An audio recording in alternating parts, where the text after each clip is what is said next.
नमस्कार दोस्तों, स्वागत है आपका हमारे चैनल टेक स्टॉक में। और आज के एपिसोड में हम बात करने जा रहे हैं कि जैसा कि 1 जून को लास्ट फेज का इलेक्शन था और उसके बाद एग्जिट पोल के रिजल्ट आ गए हैं और एग्जिट पोल के रिजल्ट सारे ही ये दर्शा रहे हैं कि जो प्रेजेंट गवर्नमेंट है, सेंट्रल गवर्नमेंट है, मोदी गवर्नमेंट है, वो रिपीट करने जा रही है। अगर एग्जिट पोल के जो नतीजे हैं ये एक्चुअल पोल के नतीजों में कन्वर्ट होते हैं, तो देखिए हम क्या असर होता है हमारी शेयर मार्केट पे, क्योंकि हमारा जो टेक स्टॉक चैनल है वो आपको शेयर मार्केट के एजुकेशनल पर्पज से कुछ कंपनीज के एनालिसिस करता है और उस आधार पर आपको कंपनी की सेहत के बारे में हम बताते हैं।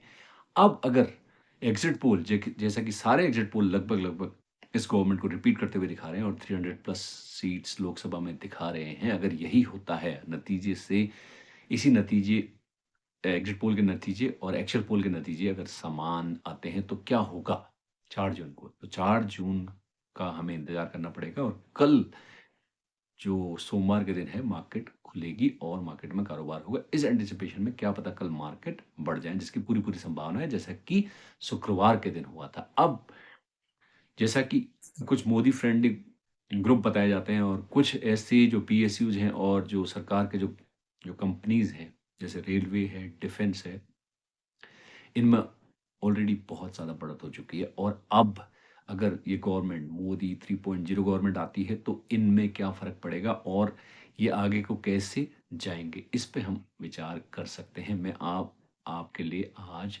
4 स्टॉक एनालिसिस करने वाला हूँ, जिन 4 स्टॉक्स में हम ये हमारा एक एंटिसिपेशन है before the actual results exit poll के आधार पे आज 2 जून को, कि ये जो शेयर हैं अगर मोदी 3.0 गवर्नमेंट आती है तो नेक्स्ट 5 इयर्स के लिए आपके लिए एक मल्टीप्लिकेटर साबित हो सकते हैं।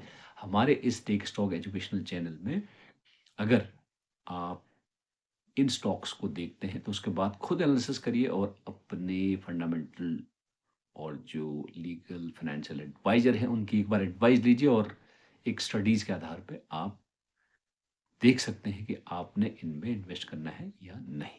तो इन 4 शेयरों में सबसे पहला शेयर मैं आपको जो बताने जा रहा हूँ, वो शेयर है रेल विकास निगम लिमिटेड, क्योंकि मोदी सरकार का रेलवे के अपलिफ्टमेंट और मॉडर्नाइज़ेशन पर बहुत ज़्यादा ध्यान है। तो रेल विकास निगम लिमिटेड जो है, वो मेनली जो इलेक्ट्रिफ़िकेशन और रेलवे ब्रिजेज़ बनाने का काम करती है। लेकिन अब जो नई जो रेलवे सीरीज़ इन्होंने चला रखी है, वंदे भारत एक्सप्रेस, में भी इनको काफ़ी काम मिल रहा है। और अब ये मेट्रो रेल, जहाँ जिन-जिन शहरों में बड़े-बड़े जो हमारी मेट्रो सिटीज़ हैं, उनमें मेट्रो रेल बिछाई जा रही है।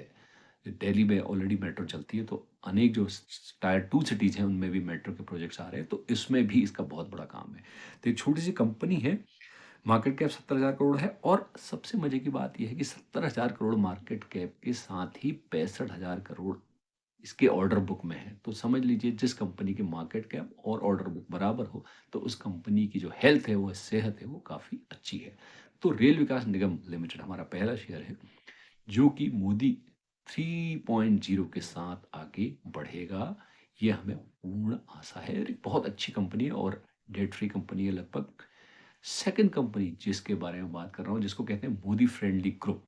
इस ग्रुप में अभी हिंडनबर्ग की रिपोर्ट के बाद थोड़ा-सा गिरावट आई थी, फिर ये अपने लेवल पे आ गए हैं। लेकिन इसके कुछ शेयर्स लैगार्ड बने रहे, कुछ शेयर्स पीछे रहे, लेकिन अब इसमें कल 10% का उछाल हुआ है शुक्रवार के दिन। और अब जैसे ही ये सरकार रिपीट करेगी, जैसा कि एग्ज़िट पोल में आया है, तो ये शेयर आपको एक बहुत अच्छी सेहत इस कंपनी की है। हालाँकि इस कंपनी पे डेट बहुत है, लेकिन काम इतना अच्छा है कि इस कंपनी को हम एक फ्यूचर के तौर पे देख रहे हैं। 3,000 से शेयर सीधे 8 से 750 के बीच में काम कर रहा था। कल ये 1000 क्रॉस कर चुका है। कंपनी का नाम है Adani total gas limited. Adani group के अन्य शेयरों में अच्छी खासी बढ़त देखी गई, परंतु अदानी टोटल गैस लिमिटेड लगभग 1 साल से इसी दायरे में घूम रहा है। अब हो सकता है अगर एग्जिट पोल के अनुमान के हिसाब से मोदी 3.0 रिपीट होती है, तो अदानी के शेयरों में भी